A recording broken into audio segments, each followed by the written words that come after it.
Coming to you from the Stream.TV studios in Hollywood, California, Pensado's Place is brought to you by Vintage King, Avid, Recording Connection, and the Blackbird Academy. We've got a true rock god and a returning champion, a brand new ITL, some winners from the Blackbird Academy, some updates. Grammys and NAMM are coming. My God, it's crazy around here. You're at the place. It's Pensado's Place. Yay.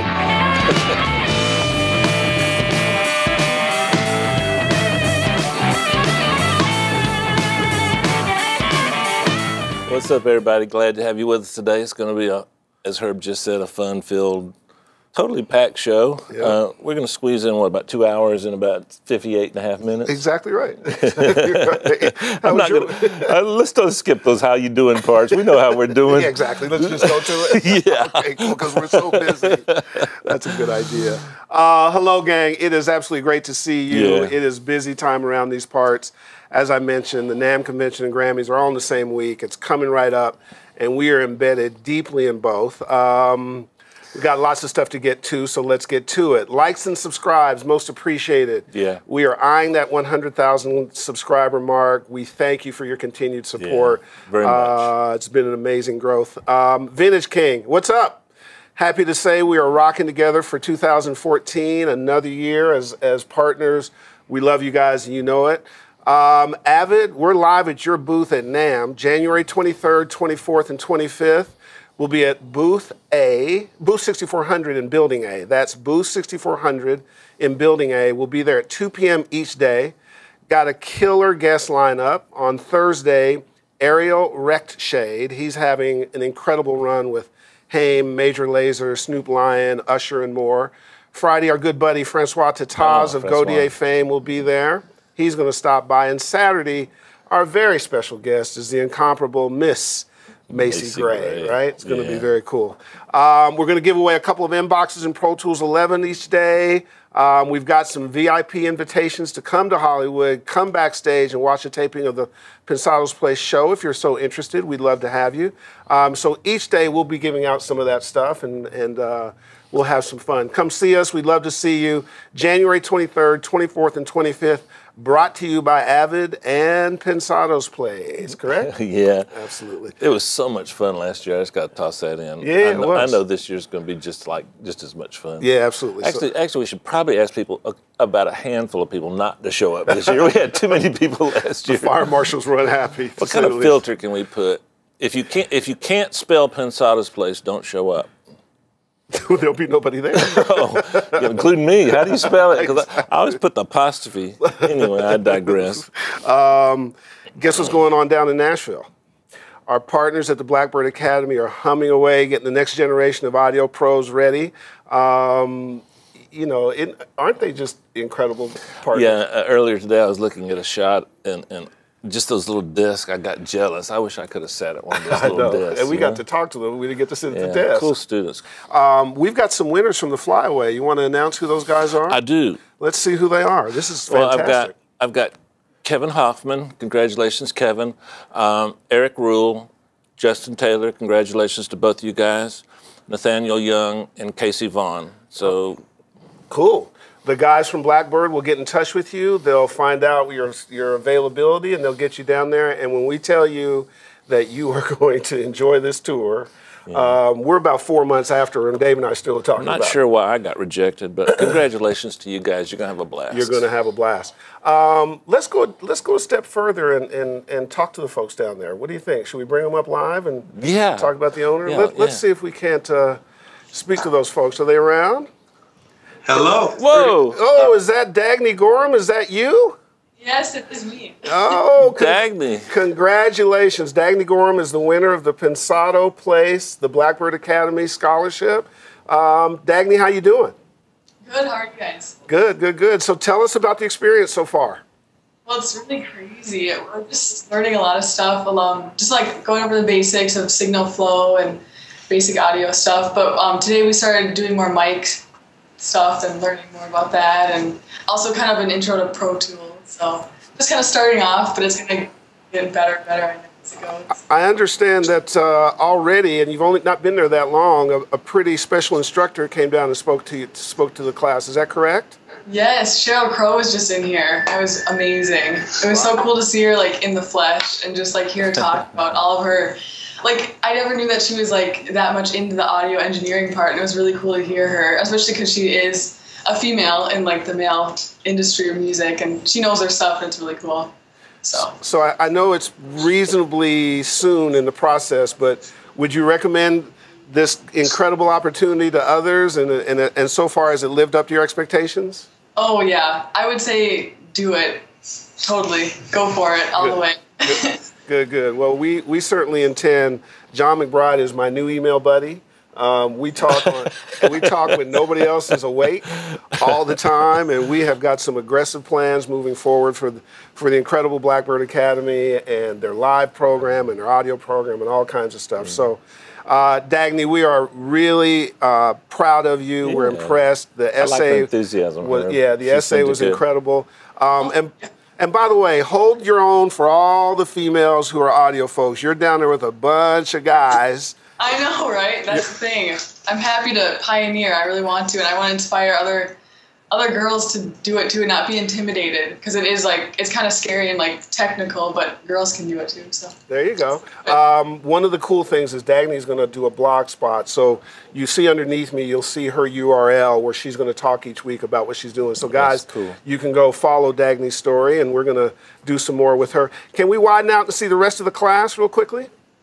Oh, there they are. Look at it's the Blackbird Academy guys. Wow. Yay. See the blackbirds on the wall? That's how you know where you are. Well, our names are on the wall. Our names are on the wall. Somewhere. Those are some of the most coveted. Yeah, right there. I saw my name. John McBride. Yo. Oh, John. That's our man. John looks better on camera. Those are 30 of the most coveted seats you want in education. Let me tell you guys, we're not saying that because we're partners. We're saying that because we got a chance to look under the hood. They pass every standard at AAA level. Wouldn't you say, Dave? Yeah, I am going to say John McBride is my hero. Absolutely. John, I figured you'd be out polishing some Fairchild knobs. How many you got now? About 800? No, we're just still about 23 channels of Fairchild, man. Oh, my gosh. I need a few more. If anybody's got some for sale, let me know. John never lightens up. That's right. Contact us at Pensado's Place, and we'll hook you up with John McBride. John, you're my hero, man. Before we jump off of here, we just got to do one thing, because you guys know our tagline. So I'll say, you're at the place. Pensado's Place. Yay. Whoa. We love you guys. We'll be back in touch. Dave and I are going to come down and see you. Congratulations, Dagny, John, Martina, Karma, Kevin, Mark, Leanne. We love you like family, and we'll talk to you shortly. Yeah. See you guys. Bye-bye. Take care, guys. See you. Very cool. Very cool. I didn't know John was going to be there. Well, here's the thing. They are down in Nashville kicking some serious educational bootay, okay? That is, these folks are not kidding around, and we're not kidding around with them. And gang, let's move forward. As Dave and I promised, we're going to educate you in 2014. We're not kidding around. We're going to get this done. So let me tease you about what's going to happen next week. Our partners at Recording Connection are going to launch a sweepstakes with us to provide 3 apprenticeships each week for a month for some fortunate winners. Recording Connection is a school that comes to you. They use veteran engineers and producers who've worked at major studios, on major artists and major projects from all over, and you get a chance to go one-on-one, hands-on mentoring and teaching from the moment you walk in the studio. Plus, they'll follow up with placement and stuff. So this will take place in your hometown or very close to your hometown. All the details next week when we launch. We'll provide info from students and mentors who've gone through the program, and you'll hear from the founders. This is only for the serious folks. If you are playing around and not serious about it, don't enter. If you are, these are for guys and gals who want to be killers in all things audio. Don't you think, Dave? Yeah, I was just talking to the guys out in the hall there, and what a great model, you know? You know, we have fabulous partners between them and the Blackbird Academy. It's great. Lastly, so next week we launch that program. Stay tuned. And lastly, before the ITL, I can tell you that Will Thompson and Karen Dunn, who we've brought on to put on the Pensado Awards, they're busy pulling this mission together. I got a very cool email this morning from Russia showing support and enthusiasm for the audio community. So I'm looking to hear from some other countries, Canada, and other things. We've heard from audio folk and genres like TV and film, all excited about joining the cause. Because the Grammys and NAMM are in place, all of our producer and engineer friends are calling us about participating. This is more about bringing the community together and celebrating the folks who haven't been celebrated yet. It's evolving and growing. We're excited and grateful. This will be your show for you, by you, through us. We'll be having conversations with you soon about nominees and producing all that kind of stuff. Go to fundanything.com/Pensado. That's the water cooler. You can get answers from Will. You can show your support. We're going to be unpacking some details very soon. We're excited, correct? Beyond excited. Yeah. I got to tell you. I don't want to give any of the plot away just yet, but this, whew. It's a big deal. Let's get to the meat. What's our ITL this week? It's inspired by Jason Joshua, the part where he talked about splitting up a bass and parallel compressing just the low end separate from the top end and widening the top end. And we threw a couple of surprises in there. So here we go.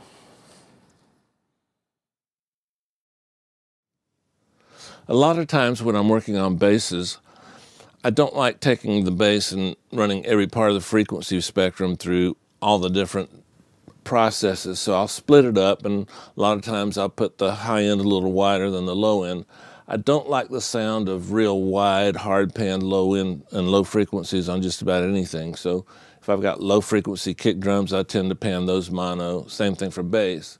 Now once you separate those, a lot of neat things can happen. So let me show you what I started with. This is a song produced by Adam Toon, really cool production. Here's the original bass.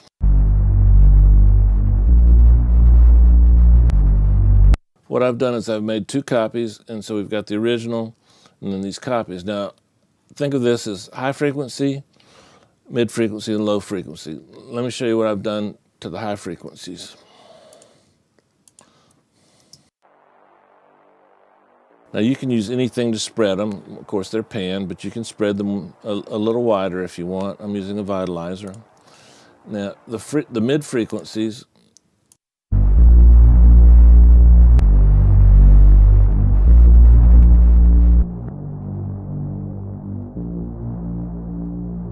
and then here's the low frequency.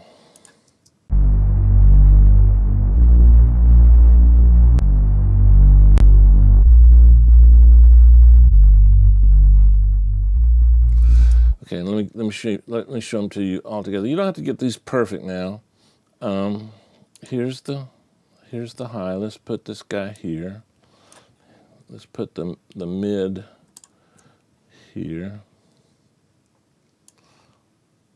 And here's the low. Let's put that guy here. So you can see the overlaps are not exactly perfect.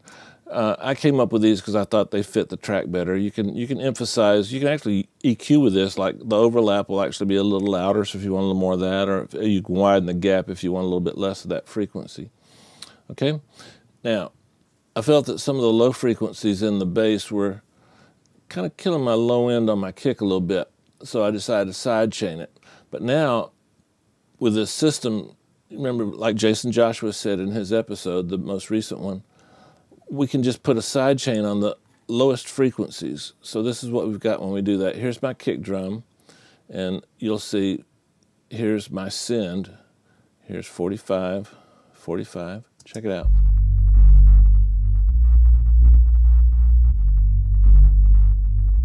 So I'm knocking off about 6 dB every time the kick drum hits. Now, let me play that what that sounds like without it.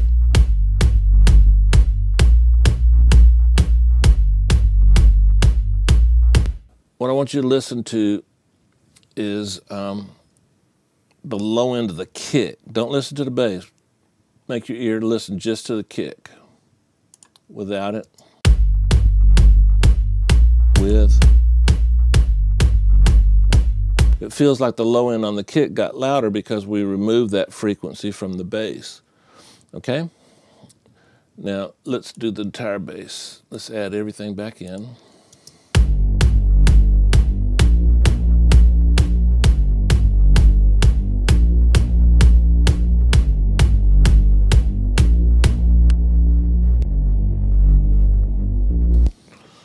You can do this with lots of things. You can do it with guitars in mid-range. You can do it with vocals. You can do it with any number of things, as always. But I thought you might get a kick out of seeing how we do this when Jason mentioned it on the show. Okay?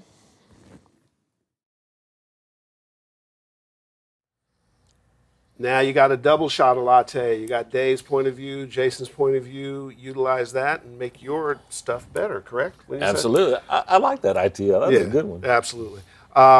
We are welcoming back to our table. He's just a friend, a returning champ, gave us some credibility early in the days, and absolutely rocks rock and roll. Well, we've got a fire extinguisher next to him. The man's on fire. And his name is Joe Baresi. Joe. Joseph. Great to see you. Dave, nice to see you. You know how many great engineers are Italian now? Yeah, absolutely. Ciccarelli, Maserati, Schiaparelli. Travagoni. Andre Schiaparelli. Andrew Schiaparelli. Good to have you, Joe. Fire away, Dave. Thanks for having me. Joe, you got your studio's called House of Compression. Yes. And as everybody knows, sometimes I still get confused about compression. When give me some philosophical uses, do's and don'ts about compression, because if you got a place called House of Compression, you must be the master of all things compression, right? I don't know if I'm the master, but I definitely like it. You know, from being a guitar player and plugging in your first MXR Dynacomp, and then taking that and when you're mixing and you can't afford a piece of outboard gear, plugging in your Dynacomp and running drums through it or guitars through it. And, what was the little box? I digress. The little aluminum, was that an orange squeezer or something? Orange squeezer. You plug it right in your guitar. Yeah, you got one of those? Got one of those. And, well, that's the limit of my compression skills. No knobs. Yeah, one switch. Turn it on, turn it off. And sometimes you have to rewire it if you want to. On guitars, you can't get it in your Strat. You can only get it on a Les Paul. So. On guitars, when do you think compression? Because I love your guitar sounds. In general, dirty sounds are never compressed because they're already compressed coming out of a speaker. But clean sounds, sometimes are compressed. Sometimes compression just to boost the level into the amp, like a micro amp or something. And sometimes rooms, or most of the time rooms. And then, you know, an SSL when you're mixing, just that very small amount when you're mixing just brings them up front and makes them more exciting. So definitely mixing just a little bit. But so I'm being serious, Joe. I'm being serious. So compression will bring the guitars up front. Yeah, on an SSL, I ain't buying it. It's a magical thing. You know the button. I know the button. But, it's just good. But like in a plug-in, how can you bring the guitars up front? Well, you thought this was easy, Joe. No, it's not easy. Well, you know, I'm not a super duper plug-in guy, but I do get around on some plugins. But I find that I think sometimes just limiting and just make just a minor bit of threshold, just bump it in there so it's just touching it, just to control it a little more, to make all the. I mean, in general, when I'm tracking, I'm listening to the whole spectrum of the sound anyway. But a lot of times you're missing. There's notes that are sticking out, and that's when you got to get a little more into EQ. But for compression in general, I don't know. I mean, for a plug-in, that MIG DSP stuff is fantastic for that. It's just so usable. To get out of trouble, slow attack time, fast release time, just you know, that'll keep you. How you can't go wrong with an 1176 or something with two knobs like an LA2A or an LA3. I just start simple. I actually should be asking you multiband questions because I can't figure out multiband compression to save my life, and I always say, well, you know, Hendrix didn't use it, so I don't really need it. You know, that's my go-to. Yeah, that's my go-to for everything. But you know, it is an amazing tool. I said maybe one day I can get you in the corner. Well, I'll help you out now because multiband compression. When I think of it as a compressor with EQ, it doesn't work for me. But when I think of it kind of like DSP, the AE400, when I think of it as an EQ with compressors on each channel, then it works for me. I don't know if that'll help you or not. Yeah. That already makes more sense. That's kind of the way I think about it, because compression, I love dynamics so much. You and I both came from a live background, and it's all about dynamics. And then you get in the recording world, and it seems like dynamics are anathema to the end result, you know?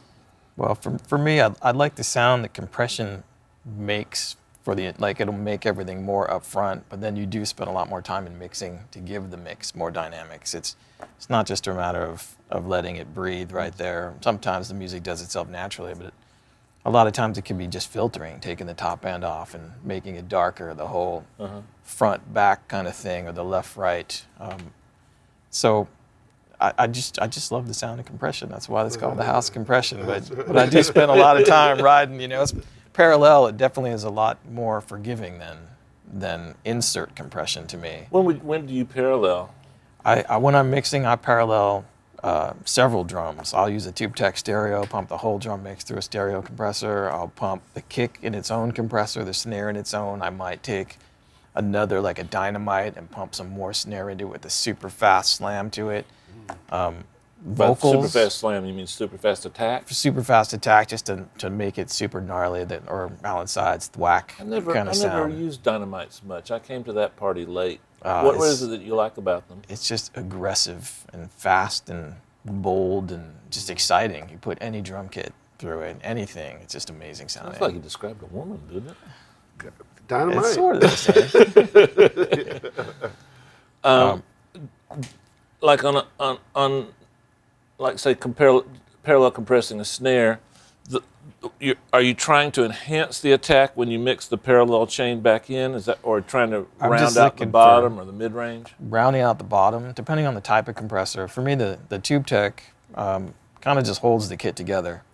But then your kick and snare are probably the single most important parts of the drum kit. So they usually get something that's a little more bolder, or something that might have a little more bottom to make the kick fatter and cut without having to, ride every single kick drum or shape the sound. Are you talking about a CL1B stereo version? The stereo LCA2B, I think. I've never used that on drums. That's my favorite. Bus compressor. Yeah, no, I like it on vocals. Oh yeah. You see the meter move, and you're like, I'm not hearing anything. Is that the reason you like it on the stereo bus? Because the meter's moving, you don't really hear it. It's not really. This one you hear, I'm talking about the 2-channel. I think it's called an LCA2B or something like that. It's got the meters that are LEDs, and okay. You can constantly. I'm not a finesse mixer whatsoever, so I drive stuff into the compressor, and the harder you drive stuff, the more aggressive it sounds, and you end up having to pull your master fader back or other ways around it, especially parallel compression, a lot of parallel compression. On the stereo bus, when do you put that compressor on the bus? From start, or do you get a little bit going? Always, yeah. I start with a Alan Smart and a Soundtech EQ, and I put the song up and rough it fast, 10 minutes, unless I've recorded it myself, and then I kind of know what it sounds like. And then I'll just shape the overall mix. And then I have my years of testing stuff, but I still constantly try to explore new areas. I'm starting to get into more parallel stuff on vocals. I'll put a Helios channel and bring it back, and depending on how much EQ, it's not necessarily compression at that point, it's parallel distortion, which in a way is the same sort of thing. Guitars especially too, I like running guitars through external mic pre's and bringing back the mic pre's a little bit and just adding that little bit of dirt because it makes them come up front. When and why do you use reverb? I love your use of reverb, because when I'm doing rock stuff, I tend to really not use any reverb, but I notice you sneak some in really musical ways. Yeah, I love it, man. I don't know why I love it so much, but I mean, if you can afford to track in a room, I always have multiple sets of room mics, and that's my reverb. So on a drum kit, I might just put a little bit on a snare drum in general, unless the toms are super nasty where you've had to gate them and clean them, and then I put a little bit in there as well to give it some length. But normally on my drums, it's room sounds, just natural rooms, maybe a little bit of SPX 90 with the top end rolled off and simple stuff. But I do love Altiverb if I'm going to go there with the plugin. Yeah, I've been getting back into using the RMX setting on there and just putting a little bit in the snare drum and that little bit of gated thing going on, and it fattens it up. In general, on vocals and stuff like that, I love delays, so the delays is my reverb. I've used these Watkins delays my whole life, and they just sound like nothing else, and they just, a little bit of delay. Shure Vocal Master PA, pump some vocals through the room, light the room up. Happens all the time. I mean, Man, that's the why ugliest, not? That's the ugliest PA system ever. It is. Well, I don't know. That's Depends my on, first PA. It's very old school looking. But if you've got a big room, you know, I've got 16-foot ceilings and some bricks, so I can get the PZMs going with some compression through the SSL talkback mics. And but I tend to favor cheap reverbs. I have a 480. That's the only expensive reverb I own. Everything else is Dynacord analog reverbs and short delays. You know, things like that. I'm gonna change course just a tiny bit because I think this is important to the people watching the show. A lot of them. You and I earlier were talking about when we were talking to the gentleman from Recording Connection, we were discussing the importance of mentoring and mentorship. And you're a very formally educated person, but some cat that's out there working at his little home system and he's trying to go from that point A to the point B where Baresi is. Explain how mentorship helped you get there and some of your mentors, because you have a fascinating background. Yeah. Well, I mean, there's you learn what to do and you also learn what not to do, which is very important. And to me, it's. I mean, I went to a school, but I think what I got out of school is meeting great people and, you know, maybe learning some theory and stuff like that. But you really don't understand any of it until you're in the situation yourself. So. Like getting into a studio or just finding bands and learning from the ground up. I think that's what you did, right? We popped in a studio, and then I used to go to work 2 hours early every day and just watch, just to learn. I wasn't getting paid for it, and you really have to live it. You have to, you know, do whatever you can. So my advice is to, I mean, I'm amazed at how many people don't even listen to records anymore as a reference. You know, I mean, that's mentorship to me. I mean, you pull up Absolutely. A history of the other day. I said, oh, they get this sound like David Gilmour got on his Pink Floyd song. So you put on a CD or whatever, or you go on YouTube or RDO or any of these things, and you know, it's. But people don't do that anymore, and I find just reading anything you possibly can. I used to go to the library, but now you're on the internet. It's easy to pull up something and say, wow, this guy, you know, reading a keyboard magazine and saw this guy pump something through an amp. The irony is amazing, where you have as much information available to as you want, you have much less due diligence. I mean, when we all came up at the same time, you know, we all have our stories. I used to take porn magazines literally at newsstands because they were so big. And I would hide a billboard in it and a pad, and I would take notes about who to get in contact with and what seminars were, because I couldn't afford. I didn't know how to bail you out of that. No, I'm thinking, how am I going to bail him out of this? But what I'm saying is that if you're not hungry and curious, that's true. You're screwed. And I think part of what we're trying to do with the show this year, and you know, having people like yourself, is try to figure out a way to make that happen for people. Like, you're just not going to get there unless you have that bone.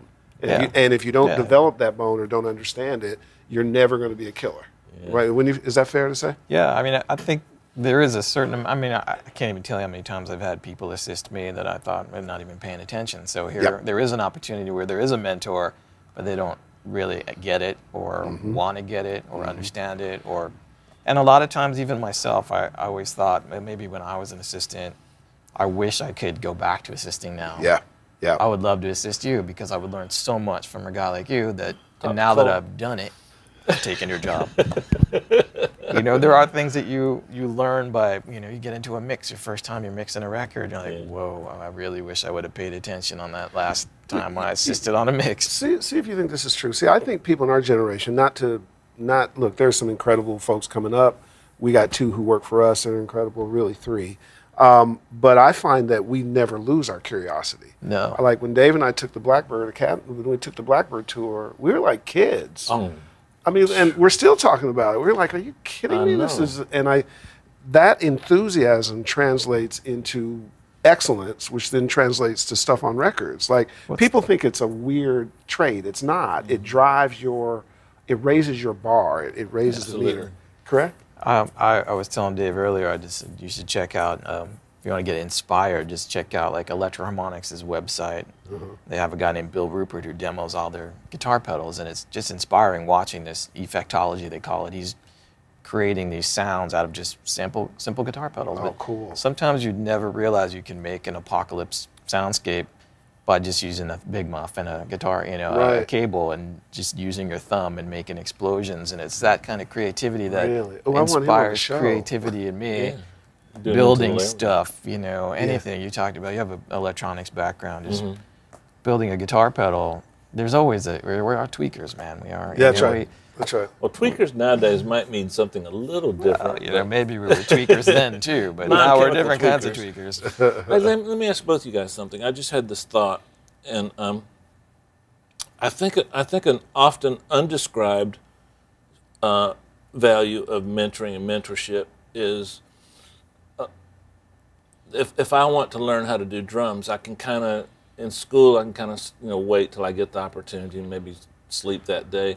But when I'm working for someone, which is a form of mentoring, and I've got to do drums that day, the pressure that you have to work under and the speed with which you have to get things done, you can't simulate that any other way than a real world environment. And I think sometimes we forget how important that terror was to us in motivating us to do more. And so I'm making a note to put Cole under a little more terror.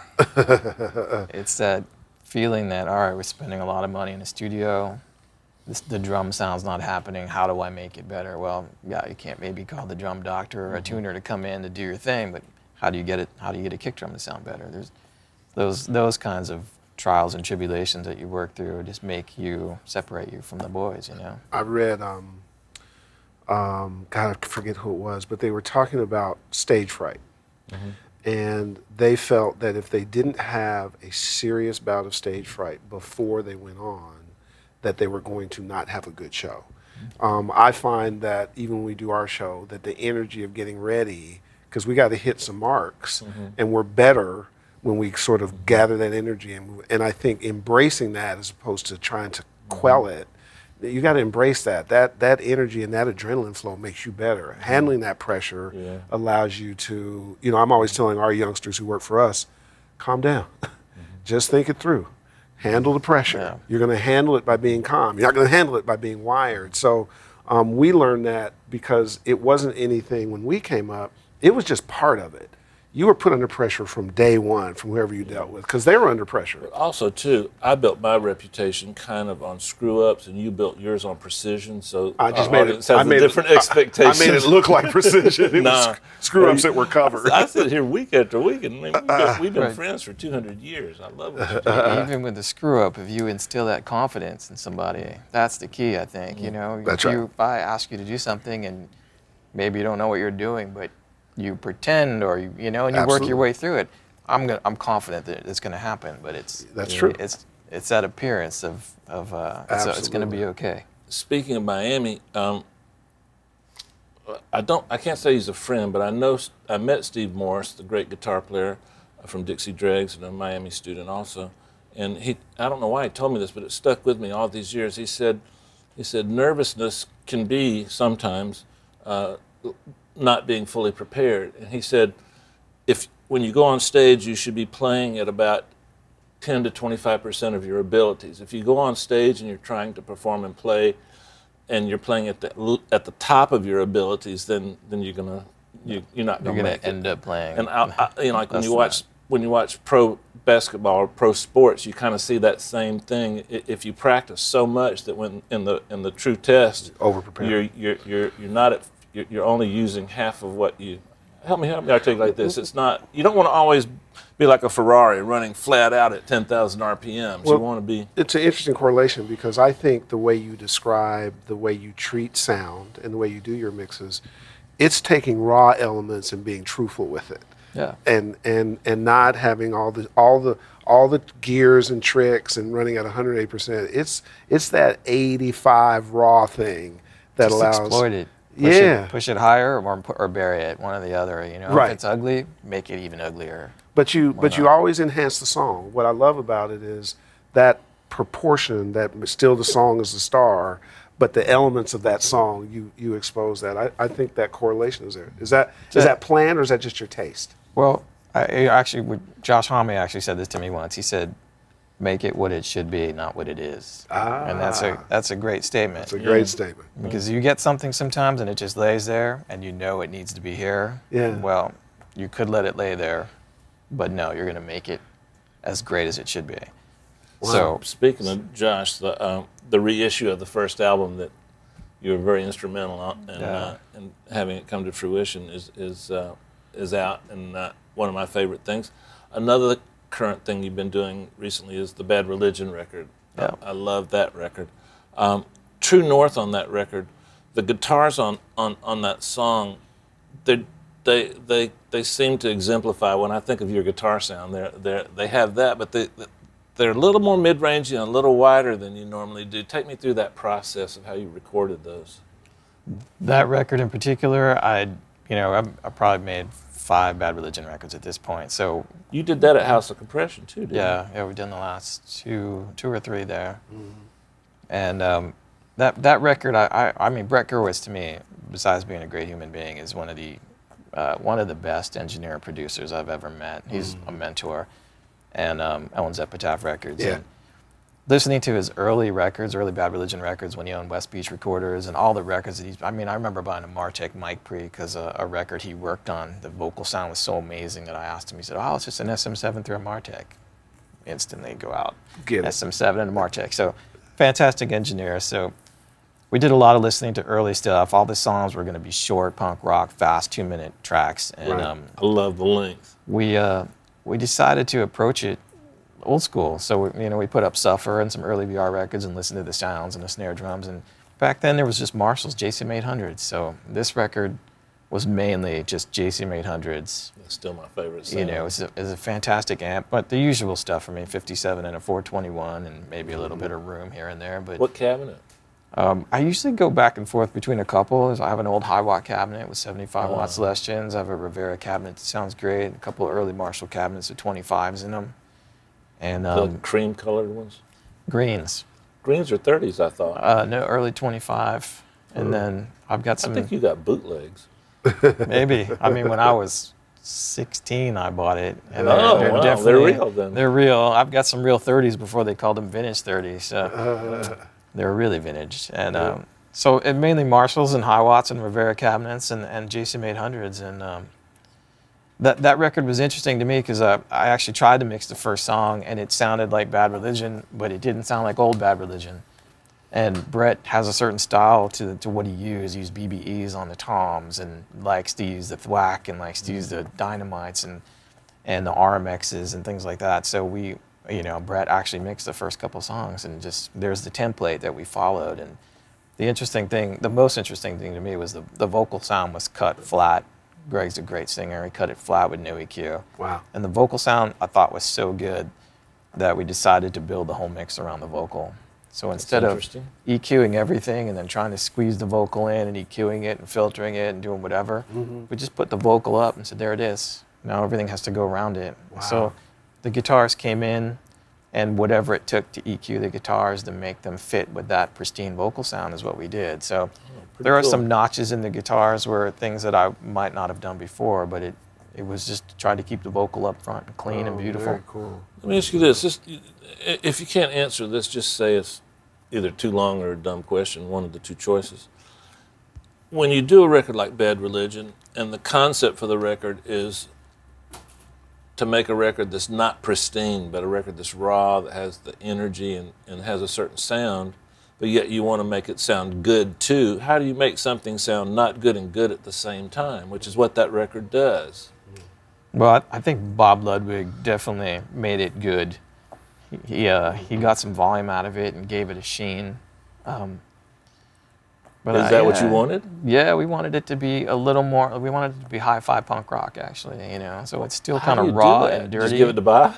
Give it to Bob. He took care of it all. No, I don't. I honestly don't know.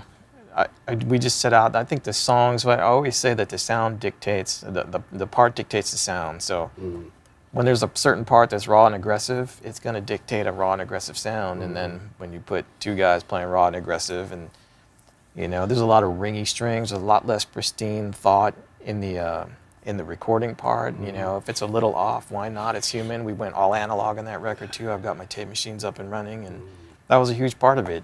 The tape really does glue it all together, and it gives it this body that.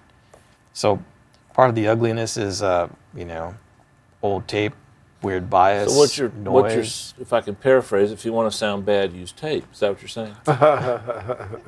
You know, and maybe yes. You know, I think I made him blush. You know why? What it is if you want to sound bad, don't think about it too much. Right. You can over-process and think and punch and fix. You know I'm teasing. You know I'm teasing. I love your records, Joe. I mean, Joe was one of our earliest guests. That's how much I love his Big records. credibility builder. Tee up your arm, sir. Let's see how he does on batter's box. All right. All right. I do have an Elton John question for you later on. All right, cool. Guitar pedals. Your favorite guitar pedal? My favorite right now, it's called a Slammy. I just bought it from Electro Harmonics. It's a, well, I'm going to go into a belabored thing, but it'll blow your mind how amazing it is. Vocal effect. Watkins delay, Ooh. Damn. by far. He's off. He just having a 30-point first quarter. Snare chain. Tracking, 57 top, something underneath, 57 or 441, beta 57 sometimes, bust together, 2 Neves, bust together into a Focusrite Red compression with a little API 550 right after it, right to tape, mixing, SSL, some channel compression, some channel EQ, maybe a little SPX 90 for a little bit of splash, parallel into a Ridge Farm boiler, parallel into a stereo Tube Tech, sometimes an extra parallel into a Dynamite. That's really it. Whoa. And a lot of riding. That's I guess we're done. Okay. Stereo bus. My stereo bus is a Sontic EQ, not the super crazy expensive mastering one, but the $2,500. One looks like an 8200. Yeah, and an Allen Smart compressor right before it. Those that don't know, that's a SSL stereo bus compressor. What's your pet peeve guitar sound that you hear on other records? On other records, I mean, to me, it's editing.